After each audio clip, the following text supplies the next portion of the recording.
আমরা সবাই চাই আল্লাহকে রাজি করতে, আল্লাহ তোমাকে রাজি করতে চাই, খুশি করতে চাই, কিন্তু আমার আল্লাহ তাআলা নিজে চান আমার নবী রাসূল পাক সাল্লাল্লাহু আলাইহি ওয়াসাল্লামকে রাজি করতে। জোরে কোন সুবহানাল্লাহ।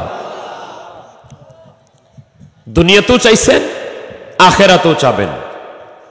কিভাবে? ছোট্ট করে শোনেন, আর এর ফাঁকে ইনশাআল্লাহ সবগুলির উত্তর হয়ে যাবে। আমার রাসূল করিম সাল্লাল্লাহু আলাইহি ওয়াসাল্লাম জন্ম হলো মক্কায়। 40 বছর বয়সে তিনি আনুষ্ঠানিক নবুয়তের দায়িত্ব পেলেন। এলানে নবুয়ত হলো, ইজহারে নবুয়ত হলো, নবুয়তের প্রকাশ হলো। জিবরিল আমিন এসে সূরা আলাকের 5টা আয়াত দান করে দিলেন। ওই দলিলটা আমি পঞ্চগড় দিয়েছি, আজকে দিব না, শুধু হিন্সটা বলে দিই। আপনি কি মনে করেন আমার নবী 40 বছর পরে নবী? 40 বছরের পরে নবী? নবী কখন থেকে? যখন থেকে আল্লাহ তাকে সৃষ্টি করেছেন আমার নবী তখন থেকেই নবী। 13টা বছর মক্কায় ইসলামের দাওয়াত দিলেন, দিন প্রচার করলেন। আল্লাহ পাক হুকুম দিলেন, হাবিব আপনি আর মক্কায় থাকেন না, চলে যান ইয়াসরিবে হিজরত করে মদিনায়। আচ্ছা, শুনতে চাই নবী কি কাফেরদের ভয়ে হিজরত করছে? নবীজি কাফেরদের ভয়ে হিজরত করে নাই, জানের ভয়ে হিজরত করে নাই। আমার আল্লাহ তার হাবিবকে বলছে, হাবিব আপনি হিজরত করেন, তারপর আমার নবী হিজরত করেছেন। নবীজি জানের ভয়ে পালাইতে পারে না, মদিনায় গেলেন। অনেকগুলি কারণে আল্লাহ তাআলা তার হাবিবকে বললেন, হাবিব আপনি বাইতুল মুকাদ্দাসের দিকে ফিরে নামাজ পড়েন, জেরুজালেমের দিকে ফিরে নামাজ পড়েন। রাসূল করিম সাল্লাল্লাহু আলাইহি ওয়াসাল্লাম 16 কিংবা 17 মাস বাইতুল মুকাদ্দাস জেরুজালেমের দিকে ফিরে নামাজ পড়ছেন। কিন্তু মনে মনে একটু ইচ্ছা হইছে, হঠাৎ করে মনে মনে একটু ইচ্ছা হইছে, মন একটু টান দিছে জোহর কিংবা আসরের নামাজ। দুইটা রাওয়ায়াতে এসেছে, মসজিদে বনি সালেমে জোহর কিংবা আসরের নামাজ পড়ছেন। 2 রাকাত নামাজ শেষ হয়ে গেছে। 2 রাকাত নামাজের পরে রাসূল করিম সাল্লাল্লাহু আলাইহি ওয়াসাল্লাম বলেনও নাই, দোয়াও করেন নাই যে আল্লাহ আপনি কাবা পরিবর্তন করে দেন, কিবলা পরিবর্তন করে দেন। খালি মনে মনে ইচ্ছা, হারে বাইতুল মুকাদ্দাস থেকে যদি আল্লাহ তাআলা কাবার দিকে কিবলা বানাই দিত। মনে মনে খালি একটু ইচ্ছা হইছে। আর আকাশের দিকে একটু তাকিয়েছে, আকাশ দিকে একটু নজর করেছে। আসরের নামাজ কয় রাকাত? সবাই বলেন আসরের নামাজ কয় রাকাত? নওগাঁতে কয় রাকাত? আটরশিতে 2 রাকাত। নওগাঁর নামাজ আর আটরশির নামাজ বেশ কম আছে? জোহরে কয় রাকাত ফরজ? 4 রাকাত, বেশ কম আছে? আপনারা নওগাঁর মানুষ রোজা রাখেন রমজান মাসে, আটরশির মানুষ রোজা রাখে অন্য মাসে নাকি? তাহলে কোনো বেশ কম নাই। সুন্নত মুআক্কাদা নামাজ আমরা 12 রাকাত পড়ি, জুমার নামাজ আপনারাও পড়েন, আটরশিতেও হয়। তো এগুলি নিয়ে তো কোনো ঝামেলা নাই। কয়েকটা জিনিস মানুষ খালি বুঝে না, এটা নিয়ে খালি উল্টাপাল্টা কয়। আমরা ওই 2-3টা কথা যেটা বুঝে না, ওই 2-3টা কথা বলবো ইনশাআল্লাহ। আমার আল্লাহ রাব্বুল আলামিন ডাক দিয়ে বলে, জিবরিল রে আর দেরি করিস না, দেরি করিস না, এই মুহূর্তে সূরা বাকারার 144 নম্বর আয়াতটা আমার নবীর উপরে নাজিল করে দে। জিবরিল আমিন আসলেন, আল্লাহর হাবিবের উপরে আয়াত নাজিল হয়ে গেল। কদ নারা তাকাল্লুব ওয়াজহিকা ফিস সামা ফালানুওয়াল্লিয়ান্নাকা কিবলাতান তারদাহা।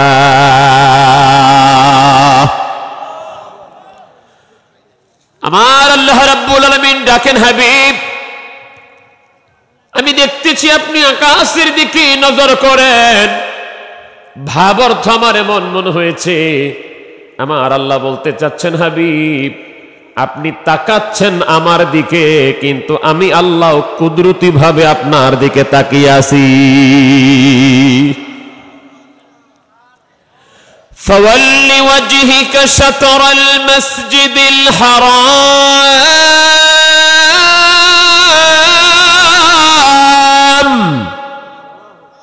হাবিব আর দেরি করতে হবে না, আপনার চেহারাটা মসজিদে হারামের দিকে ফিরান। কেন? ফালা নুআল্লিয়ান্নাকা কিবলাতান তারদাহা, আপনার মনে একটু ইচ্ছা হয়েছে আমি আল্লাহ আপনাকে খুশি করবার জন্য কিবলা পরিবর্তন করে বাইতুল মুকাদ্দাস থেকে কিবলা পরিবর্তন করে কাবাকে কিবলা বানিয়ে দিলাম, আপনার সন্তুষ্টির জন্য শরীয়ত চেঞ্জ করে দিলাম। শরীয়ত আমার নবী যা বলবে ওটাই শরীয়ত। এ ব্যাপারে আপনাদের কোনো দ্বিমত আছে? নবীজি যেটাকে হালাল বলবে ওটা হালাল, নবী যেটাকে হারাম বলবে ওটা হারাম। আমার নবী যেটা ফয়সালা দিয়ে দেয় আমার আল্লাহ কয় ওটা চূড়ান্ত হয়ে যায়। আল্লাহ পাক তিনি যেমন বললে হারাম হয়, আমার রাসূল বললে তেমন হারাম হয়। আল্লাহ পাক যেমন বললে হালাল হয়, আমার রাসূল বললে ঠিক তেমনি ওটা হালাল হয়ে যায়। হাদিসে বুখারী কিতাবুল ঈমান এসেছে, যেটা আল হাদিস অ্যাপ, এটা 53 নম্বর হাদিস। অনেক ভাইরা আছে খালি সহিহ হাদিস কয়, বুখারী কয়, অথচ অসংখ্য তাদেরকে বুখারী শরীফ যদি আইনে দেওয়া হয় ভাই সাহেবরা বুখারী শরীফের নামটাও পড়তে পারবে না, বুখারী শরীফের নামটাও পড়তে পারবে না। এরাও খালি সহিহ হাদিস কয়, বুখারীতে আসেনি। বুখারীর নাম আল জামিউল মুসনাদুস সহিহুল মুখতাসার মিন উমুরি রাসূলিল্লাহ সাল্লাল্লাহু আলাইহি ওয়াসাল্লাম ওয়া সুনানিহি ওয়া আইয়ামিহি, এটা হলো বুখারীর নাম। যদি ওনার সামনে কোন ভাইজান কোন হাদিস কইলেন, উনি সহিহ হাদিস কইলেন, তো দেখ সহজ করে দিলাম। আল হাদিস অ্যাপের 53 নম্বর হাদিসে কিতাবুল ঈমান এ বুখারী। একদল মানুষ আসলো দূর থেকে, রাসূল করিম সাল্লাল্লাহু আলাইহি ওয়াসাল্লামকে বলল, হুজুর, ইয়া রাসূলুল্লাহ, ইয়া হাবিবাল্লাহ, আমরা আমাদের এলাকার লোকগুলির প্রতিনিধি হিসেবে আসছি, আপনি আমাদেরকে এমন কিছু নির্দেশ দেন, এমন কিছু কথা বলেন যা পালন করলে আমরা এবং আমাদের গোত্রের লোকগুলি সোজা আল্লাহর জান্নাতে চলে যেতে পারবো। আল্লাহর হাবিব বললেন, তাহলে তোমাদেরকে 4টা জিনিসের আদেশ করছি, 4টা জিনিস থেকে নিষেধ করছি। তার মধ্যে একটা হলো ওয়া আমারা আন তাশহাদা আল্লাহ ওয়া আমারা আন তু'মিনা বিল্লাহি ওয়াহদা। প্রথম কথা হলো নবীজি বললেন তোমরা সাক্ষ্য দিতে হবে আল্লাহ এক, আন তু'মিনা বিল্লাহি ওয়াহদা, তোমাদেরকে এক আল্লাহর উপর ঈমান আনতে হবে। এবার সকলকে বলতে হবে আমাদের আল্লাহ কয়জন? সবাই বলেন কয়জন? নাকি আটরশি যারা যায় তারা আল্লাহ ছাড়া আর কাউরে মানে? তো শিরিক হলো কই? পীরের কাছে যাওয়া শিরিক হলো কই? ওলি আল্লাহর কাছে মানুষ যায় একভাবে, একনিষ্ঠভাবে, সঠিকভাবে, সত্যিকার অর্থে হুজুরি দিলে একনিষ্ঠতার সাথে কেমনে আল্লাহকে সেজদা করতে হয় ওইটাই শিক্ষা করার জন্য মানুষ আল্লাহর ওলির দরবারে যায়। নাহলে আপনি যায় দেখেন নামাজের আগে স্মরণ করায় দেওয়া হয় মন মুখ এক করে এক আল্লাহ তাআলাকে সেজদা করো, তো এক আল্লাহর সেজদা শিক্ষা দেওয়া হয় বিশ্বজাকের মধ্যে। নবীজি বললেন তোমাদেরকে এক আল্লাহর উপর ঈমান আনতে হবে। হাদিস শেষ হয় নাই, ভালো করে শোনেন। অনেকে তো সহিহ হাদিস শুনে অভ্যাস। আল্লাহর হাবিব বললেন আতাদরুনা মাআল ঈমান বিল্লাহি ওয়াহদা। আরবিতে কথা হচ্ছে। নবীজি বললেন তোমরা এক আল্লাহর উপর ঈমান আনবা, কিন্তু সাথে সাথে প্রশ্ন করে বসলেন আতাদরুনা মাআল ঈমান বিল্লাহি ওয়াহদা। হাদিসটা বুখারী শরীফের 3 জায়গায় এসেছে। নবীজি প্রশ্ন করলেন আচ্ছা আমি যে বললাম এক আল্লাহর উপর ঈমান আনতে হবে, তোমরা কি বুঝলা যে এক আল্লাহর উপর ঈমান আনার মানে কি? এটা কি তোমরা কিছু বুঝলা? সাহাবীদের আদব দেখেন। সাহাবীদেরকে যখন রাসূল করিম সাল্লাল্লাহু আলাইহি ওয়াসাল্লাম এই প্রশ্ন করতেন সাহাবীরা জবাব দিতেন। হাদিসে বুখারী আল হাদিস অ্যাপের 53 নম্বর হাদিস, সাহাবীরা জবাব দিচ্ছেন ক্বালু আল্লাহু ওয়া রাসূলুহু আ'লাম। সাহাবীরা একসাথে বলছে ইয়া রাসূলুল্লাহ, ইয়া হাবিবাল্লাহ, এটা আমার আল্লাহ ভালো জানে, আমার আল্লাহর রাসূলও ভালো জানে। আল্লাহু ওয়া রাসূলুহু আ'লাম, আল্লাহ এবং আল্লাহর রাসূল ভালো জানে। কই সাহাবীরা তো বলে নাই যে হুজুর এটা খালি আল্লাহ জানে, আপনি জানেন না। আমরা মানি সকল ইলমের মালিক আমার আল্লাহ, সকল ইলমের মালিক কে? আল্লাহ। আমার আল্লাহ তাআলা তার হাবিবকে অফুরন্ত অগণিত ইলম দান করেছেন। এখানে মাপতে যায়েন না যে একটুক দিছে অটুক দেয় নাই, এইটা দিছে ওইটা দেয় নাই, মাপতে যায়েন না। একদিন সাহাবীরা মাপতে গেছিল, কিছু মুনাফিকদের পাল্লায় পড়ে মাপতে গেছিল। রাসূল করিম সাল্লাল্লাহু আলাইহি ওয়াসাল্লামের উটটা হারিয়ে গেছে, তো এক কাঁচার মধ্যে যায় আটকে আছে। আর মুনাফিকরা বলা বলি করতে লাগলো, কিরে মুহাম্মদ সাল্লাল্লাহু আলাইহি ওয়াসাল্লাম যে আসমানের খবর দেয়, ওই নাকি জান্নাতের খবর দেয়, কোথায় নাকি জাহান্নামের খবর দেয়, তো তার উট কোথায় হারাইছে এটা কইতে পারে না? হাদিসে মুসলিম শরীফে এসেছে আল্লাহর হাবিব রাহমাতুল লিল আলামিন সাল্লাল্লাহু আলাইহি ওয়াসাল্লাম মসজিদে নববীর মিম্বারে দাঁড়িয়ে গেলেন, একটু জালালি হয়ে বললেন, জিগাও আমারে, কি জিগাবো? জিজ্ঞেস করো আমাকে, কি জিজ্ঞেস করতে চাও? তোমাদের যত প্রশ্ন আছে, যত কিছু জানতে চাও, গোপন প্রকাশ্য যত কিছু জানার আছে, আমি নবীকে বলো, আমি আজ সব কিছু বলে দিব। একজন কয়, হুজুর আমার বাবা কেডা? আসলে বাবা কেডা, কার বাবা কেডা, এটা স্বামী স্ত্রী ওরাই সবচেয়ে বেশি ভালো জানে। আল্লাহ রাসূল বললেন, তোমার বাবা হইল অমুক। এজন্য আমি বলি আল্লাহর হাবিবের ইলম মাপতে যায়েন না। আল্লাহর হাবিব বললেন, আতাদরুনা মাল ঈমানু বিল্লাহি ওয়াহদা, তোমরা কি জানো নাকি এক আল্লাহর উপর ঈমান আনার মানে কি? সাহাবীরা বললেন, আল্লাহু ওয়া রাসূলুহু আ'লাম, আল্লাহ আল্লাহ রাসূল ভালো জানে। আল্লাহর হাবিব বললেন, এক আল্লাহর উপর ঈমান আনতে হলে তোমাকে সাক্ষ্য দিতে হবে আনতাশহাদা আল্লাহ ইলাহা ইল্লাল্লাহু ওয়া আন্না মুহাম্মাদার রাসূলুল্লাহ সাল্লাল্লাহু আলাইহি ওয়াসাল্লাম। নবী আমার বললেন, এক আল্লাহর উপর ঈমান আনতে গেলে তোমাকে পড়তে হবে লা ইলাহা ইল্লাল্লাহ। নবী কি থেমে গেছে এটুকু বলে? থামেন নাই। রাসূল বললেন, তোমাকে বলতে হবে লা ইলাহা ইল্লাল্লাহ, সাথে সাথে তোমাকে পড়তে হবে মুহাম্মাদুর রাসূলুল্লাহ। আপনি হাদিসে বুখারীতে 3 জায়গায় হাদিসটা আসছে, আপনি খুঁজে দেখেন, বিষয়টা ক্লিয়ার। রাসূল বললেন, এক আল্লাহর উপর ঈমান আনতে গেলে শুধু লা ইলাহা ইল্লাল্লাহ না, এক আল্লাহর উপর ঈমান আনতে গেলে তোমাকে যেমনি ভাবে বলতে হবে লা ইলাহা ইল্লাল্লাহ, ঠিক তেমনি ভাবে তোমাকে বলতে হবে মুহাম্মাদুর রাসূলুল্লাহ। অতএব যারা যাদের মসজিদে, যাদের ব্যানারে, যাদের পোস্টারে শুধু লা ইলাহা ইল্লাল্লাহ লেখে, ওইটা আমার নবীর কালেমা না, ওইটা হইলে আবু জাহেলের কালেমা হতে পারে। কেন? কেন? বদরের যুদ্ধে যাবার আগে আবু জাহেল্লা কাবা শরীফের কাছে যায়, আল্লাহ, আল্লাহর কাছে বলছে, আল্লাহ আমি ঠিক না মুহাম্মদ ঠিক, এটা তুমি জানো, যদি মুহাম্মদ ঠিক হয় তাহলে আমার ধ্বংস হোক। এদেশে এরকম ওয়াজ হয়েছে যে আবু জাহেলও আমাদের মতো মুসলমান। কেন? ওই যে আল্লাহকে মানে, এরকম ওয়াজ হয়েছে দেশে। এই হাদিসটা বলে বলে বলছে আবু জাহেলও আমাদের মতো মুসলমান। কেন? ওই যে বলছে আল্লাহর কাছে চাইছে, এক আল্লাহ, আবু জাহেল বিশ্বাস করে। তো আমার ভাষায় আপনারা বলেন, আবু জাহেল এক আল্লাহ বিশ্বাস করছে, লা ইলাহা ইল্লাল্লাহকে মানছে, আবু জাহেল কি মুহাম্মাদুর রাসূলুল্লাহকে মানছে? তাহলে যদি বলতে হয় আবু জাহেল আমাদের মতো মুসলমান, আমরা বলবো আবু জাহেল আমাদের মতো মুসলমান না, আবু জাহেল ওদের মতো মুসলমান। যারা শুধু লা ইলাহা ইল্লাল্লাহ মানে ওদের মতো মুসলমান। আমরা আবু জাহেলের মতো মুসলমান না যে আমরা শুধু লা ইলাহা ইল্লাল্লাহ মানি, আমরা আবু বকরের মতো মুসলমান, আমরা লা ইলাহা ইল্লাল্লাহ মানি, আমরা মুহাম্মাদুর রাসূলুল্লাহ মানি।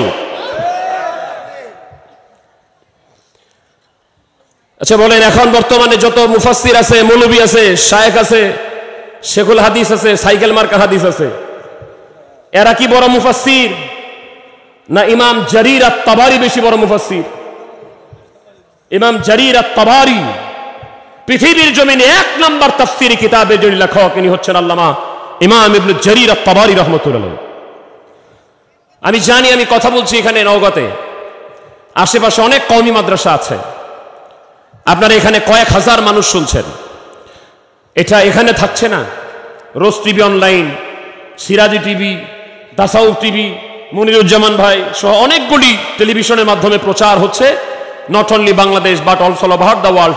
পৃথিবীর যে কোনো জায়গায় এই প্রোগ্রামগুলি চলে যাওয়ার সুযোগ আছে। আপনারা খালি মনে করেন না যে আপনারা এই কয়েক হাজার মানুষ দেখছেন, অলরেডি 50-60 হাজার মানুষ এই প্রোগ্রামটা দেখছে। সবাইকে বলছি আমি, এখানে আমাদের এলাকায় তাফসীরে তাবারি শরীফ যদি থেকে থাকে, অ্যাট দিস মোমেন্ট, এখন এই মুহূর্তে আপনি তাফসীরে তাবারি শরীফ খুলেন। তাফসীরে তাবারি শরীফে কোরআনুল কারীমের মধ্যে লেখা, নিজে দেখে এসেছি, মুহাম্মদ সাল্লাল্লাহু আলাইহি ওয়াসাল্লাম। জোরে কোন সুবহানাল্লাহ। আপনারা যারা মদিনা শরীফে গিয়েছেন, আমার হাজী সাহেব হাসান ভাই চলে গেছে না, গরম লাগছে। মদিনা শরীফের মনসুর ভাই কই? আচ্ছা, মনসুর ভাই আছেন, দেখছেন নিশ্চয়ই। এবার গেলে আরো দেখেন, ওনারা বারবার যায় মক্কা মদিনায়, আমার যাওয়া বেশি একটা হয় নাই। মদিনা শরীফের প্রত্যেকটা লাইটে লাইটে, মদিনা শরীফের মসজিদে নববীর প্রত্যেকটা লাইটে লাইটে লেখা আছে লা ইলাহা ইল্লাল্লাহু মুহাম্মাদুর রাসূলুল্লাহ সাল্লাল্লাহু আলাইহি ওয়াসাল্লাম। আরবের পতাকার মধ্যে লেখা নাই লা ইলাহা ইল্লাল্লাহু মুহাম্মাদুর রাসূল? একসাথে আছে। তবে আমি আফসোসের সাথে বলছি, ধিক্কার জানাচ্ছি, নিন্দা জানাচ্ছি, এটাকে আমি প্রতিবাদ করছি। অনলাইনে ইন্টারনেটে আমি দেখলাম কয়েকদিন আগে আরব জাহানে একটা তারা কনসার্ট করলো, উলঙ্গ নারীদেরকে নিয়ে কনসার্ট করে নাচানাচি করলো। সেই কনসার্টের মধ্যে মনোগ্রাম দিল, কাবা শরীফের মনোগ্রাম দিল। আমরা ধিক্কার জানাই, আমরা নিন্দা পোষণ করছি। আল্লাহর ঘর কাবা শরীফকে এইভাবে অপমান করার অধিকার কাউকে দেওয়া হয় নাই। এবং তারা ওই ল্যাংটা সেরিদের পিঠের মধ্যে, মাজার মধ্যে, পাছার মধ্যে পেঁচা কালেমা শরীফ খচিত পতাকা তারা পরাই দিচ্ছে। আর আপনারা খালি মনে করেন আরবে যা হয় ওইটাই ঠিক, আরবে যা হয় ওইটাই ঠিক। আমার রাসূল কি কখনো বলে গেছে, কোন হাদিস কি দেখাতে পারবেন যে আরব আমি তোমাদের জন্য রেখে গেলাম, আরবে যা হবে ওটাই মানিও? এরকম কোন হাদিস আছে? রাসূল বলছেন তারাকতু ফীকুম আমরাইন লান তাদিল্লু মা তামাসসাকতুম বিহিমা কিতাবাল্লাহি ওয়া সুন্নতি। মুয়াত্তা ইমাম মালিকের হাদিস, নবীজি বলছেন কোরআন রেখে গেলাম, আমার সুন্নাত রেখে গেলাম। সূরা ইনশিরার 4 নম্বর আয়াত নাযিল হলো। তাফসীরে তাবারি, তাফসীর ইবনে কাসীর, যেটা আলিয়াতে পড়ানো হয়, কওমিতে পড়ানো হয়, দেওবন্দে পড়ানো হয়, আলিয়া মাদ্রাসাগুলো পড়ায়, হানাফিরা পড়ে, শাফিরা পড়ে, হাম্বলিরা পড়ে, মালিকিরা পড়ে, লামাজাবিরা পড়ে, আহলে হাদিস দাবিদাররা পড়ে, জামাত ইসলামেরা পড়ে, তাবলিগ জামাতওয়ালারা পড়ে, সরমনাওয়ালারা পড়ে, সব আলেমরা, পৃথিবীর সব আলেমরা পড়ে। তাফসীর ইবনে কাসীর এসেছে, ডোন্ট মাইন্ড প্লিজ। এমনকি জামাত ইসলামের প্রতিষ্ঠাতা আবুল আলা মওদুদী সাহেবের তাফসীরে তাফিমুল কোরআনেও হাদিসটা এসেছে। আশরাফ আলী থানভী সাহেবের বায়ানুল কোরআনেও হাদিসটা এসেছে, হযরত আবু সাঈদ খুদরি থেকে বর্ণিত।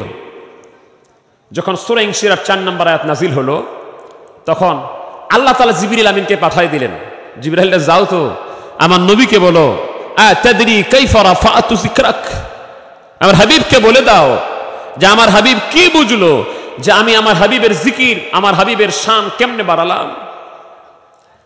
আমার নবীর জবাবের উত্তরের আদব কি দেখেন। বিশ্ব জাকির মঞ্জিলে গেলে প্রথমে আমাদেরকে আদব শিক্ষা দেওয়া হয় না ভাইজান? আদব, আদব ঠিক রাখবেন, সব জায়গায় ফালাফালি করেন না, একটু ধৈর্য ধরেন।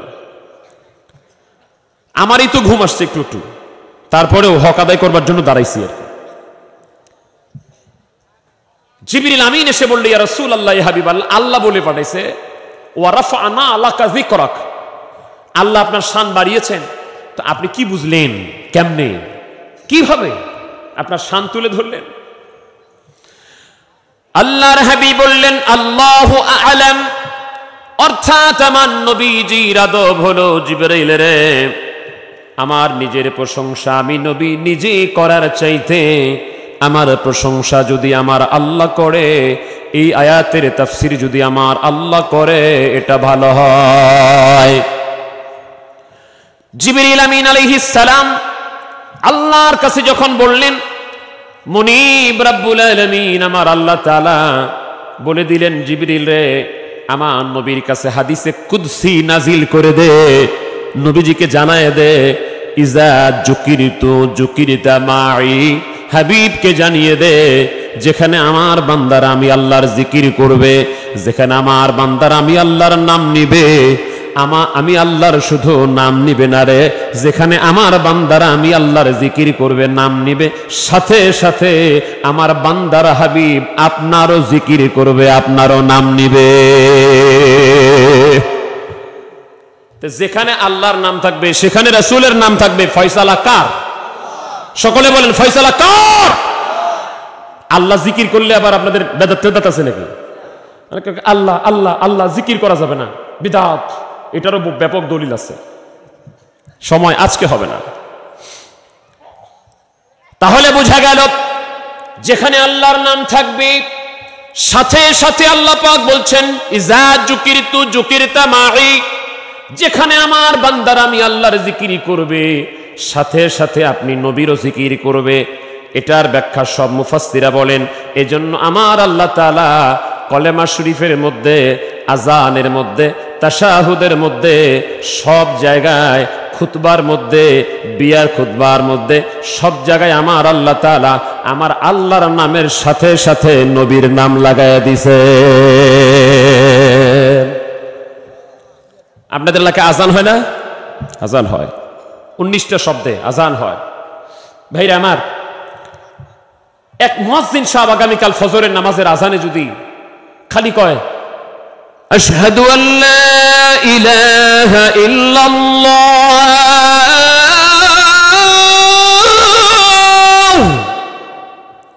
দুইবার খালি না, 4 বার যদি কয়, 8 বার যদি কয়, 100 বার যদি কয়, আর যদি আশহাদু আন্না মুহাম্মাদার রাসূলুল্লাহ না কয়, ওই মুয়াজ্জিনের চাকরি থাকবে? আর আপনারা রাখবেন মসজিদে? আমার আল্লাহ সেট করে দিলেন, যেখানে কবি আশহাদু আল্লা ইলাহা ইল্লাল্লাহ, আরে আমার নামটা খালি কইস না, সাথে সাথে আমার নবীর নামটাও কও, আশহাদু আন্না মুহাম্মাদার রাসূলুল্লাহ। নামাজ পড়ি কার জন্য? কুল ইন্না সালাতি ওয়া নুসুকি ওয়া মাহইয়ায়া ওয়া মামাতি লিল্লাহি রাব্বিল আলামিন। তো নামাজ পড়ি আল্লাহর জন্য, তো গোটা নামাজে তো খালি আল্লাহর নাম থাকার কথা। নামাজের ভিতরেও আমার নবীর নাম আছে না নাই? আসসালামু আলাইকা আইয়ুহান নবিয়্যু। নামাজের মধ্যে তাশাহুদ পড়তে যায় যদি আমার নবীকে সালাম না দেন, জিন্দেগি পর্যন্ত আজীবন নামাজ পড়লে ওই নামাজ কি আল্লাহ কবুল করবে? নামাজ পড়েন আল্লাহর জন্য, ওই নামাজের ভিতরে যদি আল্লাহুম্মা সাল্লি আলা মুহাম্মদ ওয়া আলা আলি মুহাম্মদ কামা সাল্লাইতা আলা ইব্রাহিম ওয়া আলা আলি ইব্রাহিম ইন্নাকা হামিদুম মাজিদ, আল্লাহুম্মা বারিক আলা মুহাম্মদ ওয়া আলা আলি মুহাম্মদ কামা বারাকতা আলা ইব্রাহিম ওয়া আলা আলি ইব্রাহিম ইন্নাকা হামিদুম মাজিদ। ওই নামাজের মধ্যে যদি আমার নবীর শানে দুরূদ না পড়েন, নবীর নাম উচ্চারণ না করেন, ওই নামাজ কি কবুল হবে? এই দুরূদ শুনে আবার অনেক ভাই সাহেবরা কয়, এটা ছাড়া আর কোনো দুরূদ নাই, এটা ছাড়া আর কোনো দুরূদ পড়া যাবে না, হাদিসে নাই। আমি যাচাই করার জন্য বলছি ভাই, আমি নিরেট যাচাই করার জন্য বলছি ভাই, যে সমস্ত শায়েখরা বলে, বিশেষ করে লামাযহাবী দাবি করে, আহলে হাদিস দাবি করে, আমি সসম্মানে বলছি, উনারাও যখন আলোচনা শুরু করে তখন বলে নাহমাদুহু ওয়া নুসাল্লি ওয়া নুসাল্লিমু আলা রাসূলিহিল কারীম। আমি আজীবন চ্যালেঞ্জ করলাম, আমি লিখিত, এটা তো মৌখিক, লিখিতভাবে বললাম, মুজাফফর বিন মুহসিন ভাইয়ের,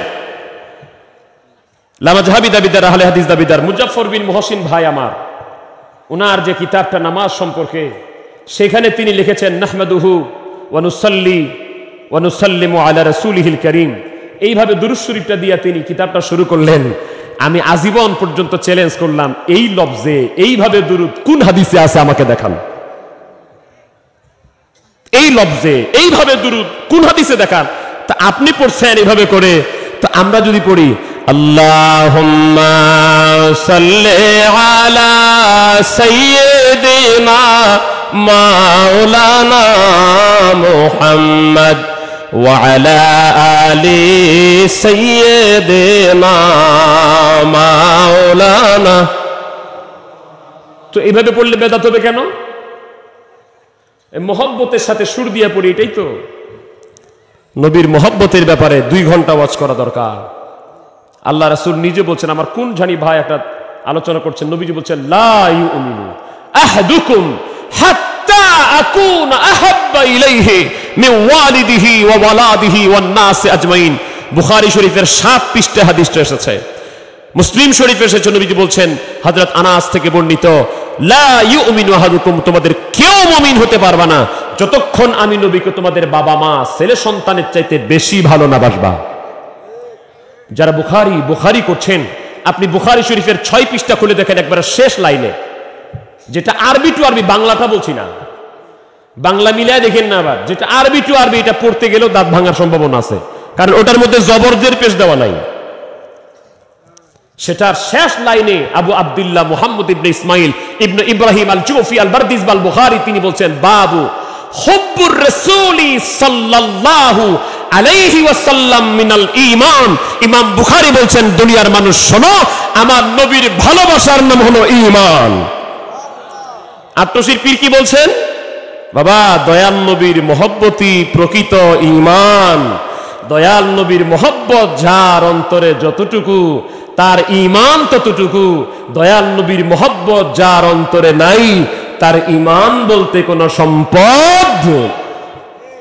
এই টুপি পরছি আমি, টুপি পরা সুন্নত, দাড়ি আছে এটাও সুন্নত, পাগড়িটা আজকে পরি নাই ওটাও সুন্নত, লম্বা জামা গায়ে দিছি এটাও সুন্নত, সম্মান করি, রেসপেক্ট করি। কিন্তু এগুলি ঈমান না, এগুলি ঈমানের আলামত, এগুলি সুন্নত, এগুলি গুরুত্বপূর্ণ সুন্নত, কিন্তু এটাই মূল ঈমান না। পার্থক্য বুঝেন 30 সেকেন্ডে। সাহাবা ইকরামদের টুপি ছিল, দাড়ি ছিল, পাগড়ি ছিল, জুব্বা ছিল, নামাজ পড়তো, রোজা রাখতো। পাশাপাশি আরেকটা ব্যক্তি ছিল, নাম হলো আব্দুল্লাহ ইবনে উবাই ইবনে সেলুল। তারও দাড়ি ছিল, তারও টুপি ছিল, তারও পাগড়ি ছিল, তারও লম্বা জুব্বা ছিল, সেও নবীর পিছনে নামাজ আদায় করত। মাগার ওই লোকটা হলো মুনাফিক, রাইসুল মুনাফিকিন, মুনাফিকদের সরদার। মানে কি, কেন হলো? সে পোশাক দিয়া নবীকে মানতে পারছে, কলিজা দিয়া, অন্তর দিয়া, মোহব্বত দিয়া নবীকে মানতে পারে নাই।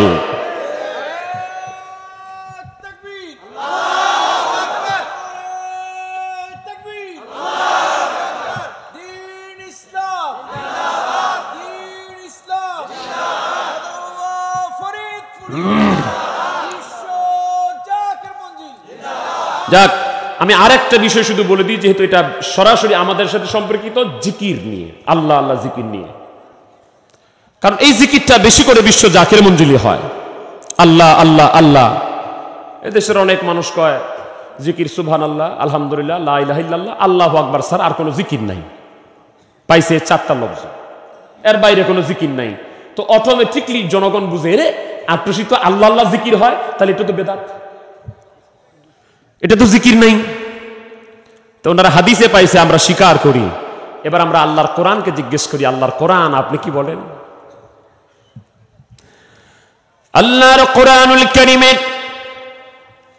সূরা মুজাম্মিলের 8 নম্বর আয়াতে আমার আল্লাহ পাক বলছেন, ওয়াযকুর ইসমা রাব্বিকা ওয়া তাবাত্তাল ইলাইহি তাবতীলা। আল্লাহ রাব্বুল আলামিন তার হাবিবকে উদ্দেশ্য করে সমস্ত মানুষদেরকে বলছেন, আপনি আপনার রবের নামের জিকির করুন, এটাতে মনোনিবেশ করুন, একাগ্রতার সাথে জিকির করুন। আল্লাহ বললেন, রবের নামের জিকির করেন, রবের নাম ধরে জিকির করেন। একসাথে বলেন, আমাদের রবের নাম কি? তাহলে কোরআনের পরে আর কোন দলিল লাগবে? আল্লাহ বললেন রবের নামের জিকির করো। তো যাদের রব আল্লাহ, তারা তো আল্লাহ আল্লাহ জিকির করবেই। হাদিসে মুসলিম নবীজি বলছেন লা তাকুমুস সাআতু হাত্তা ক্বালা ফীহি আল্লাহ আল্লাহ, যতক্ষণ পর্যন্ত আল্লাহ আল্লাহ জিকির করনেওয়ালা, আল্লাহ আল্লাহ বলনেওয়ালা একটা মানুষও দুনিয়াতে বেঁচে থাকবে, ততক্ষণ আল্লাহ দুনিয়াকে কিয়ামত করবে না। আমার জাকির ভাই, আপনার দামটা আমি 1 মিনিটে বলে দিই। আপনার দাম কত? একজন জাকিরের দাম কত? দুনিয়া যখন কিয়ামত হবে তখন ব্যারিস্টার থাকবে, দুনিয়া যখন কিয়ামত হবে তখন রাজা থাকবে, দুনিয়া যখন কিয়ামত হবে তখন বাদশা থাকবে, দুনিয়া যখন কিয়ামত হবে তখন ডাক্তার থাকবে, দুনিয়া যখন কিয়ামত হবে দুনিয়াবি সব মানুষ থাকবে। আমার আল্লাহ যখন দেখবে আমার কোনো জাকির নাই, আমাকে আল্লাহ আল্লাহ আল্লাহ বলে ডাক দেওয়ার মতো কোনো মানুষ নাই, আল্লাহ পাক বলবেন ইসরাফিল রে, দুনিয়ায় ডাক্তার থাক, ইঞ্জিনিয়ার থাক, মন্ত্রী থাক, মিনিস্টার থাক, যত প্রকার মানুষ থাক না কেন, এই দুনিয়াতে সবাই থাকতে পারে, যেহেতু এই দুনিয়ায় আমার কোনো জাকির নাই, আমাকে আল্লাহ আল্লাহ বলে ডাক দেওয়ার মতো কোনো মানুষ নাই, তাহলে দুনিয়ার এত মানুষের দাম নাই, আমি দুনিয়াটাকে আর রাখবো না, সিংগায় ফু দিয়া দাও। একজন জাকির। এই জন্য আমরা জাকির হওয়াতে, আল্লাহর জিকির করাতে বেজার না খুশি? শেষ দলিল, জিকির করতে করতে অনেক ভাইরা দাঁড়ায়ও জিকির করে, অনেক ভাইরা বসেও জিকির করে, অনেক ভাইরা শুয়েও জিকির করে। মানুষ থাকে হয়তো দাঁড়িয়ে, না হয় বসে, না হয় শুয়ে, এই 3টে অবস্থা ছাড়া অন্য কোনো অবস্থা আছে? কত দাঁড়ায় থাকবেন, নাহলে বসে থাকবেন, নাহলে শুয়ে থাকবেন। এবার আল্লাহকে জিজ্ঞেস করি, আল্লাহ আপনি কি বলেন? আমরা দাঁড়ায় জিকির করি, একজন মানুষ হাসে।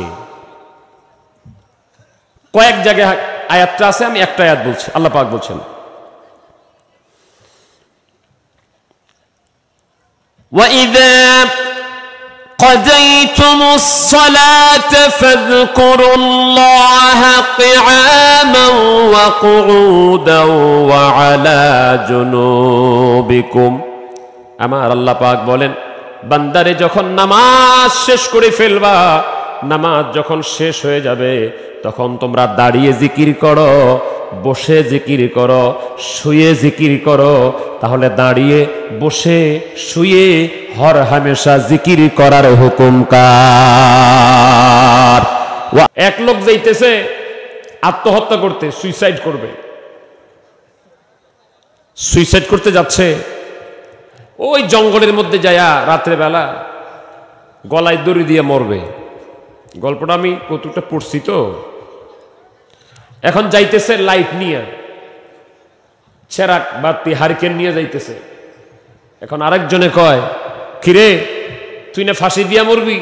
কই যাস? কয় ফাঁসি দিয়ে মরে যাবো, আত্মহত্যা করবো, মরে যাবো আজকে, থাকবো না। তো কয় লাইট নিয়ে যাস কেন? কয় লাইট নিয়ে যায় যদি পিঁপড়া টিপড়া কামড় দেয়, যদি পোকায় কামড় দেয় দেখতে হবে না? ও যাইতেছে জীবন দিতে আর ভয় করতেছে পিঁপড়ার কামড়ের। এরকম ঈমান আমাদেরও আছে। তো যাক, আমি আপনাদের ধৈর্যের দিকে লক্ষ্য রেখে আমরা খুব সংক্ষিপ্ত আকারে কয়েকটি কথা বলে আপনাদেরকে একটা দাওয়াত দেওয়ার জন্য আসছি। এই জন্য আপনারা সকলে মহব্বতে একবার বলেন তো আলহামদুলিল্লাহ। দ্বিতীয় কথা হলো, আমার নবীর চাইতে দামি, নবীর চাইতে মানি, নবীর চাইতে সম্মানী আল্লাহ তাআলা কোন সৃষ্টিকে কি সৃষ্টি করেছেন? কেউ আছে?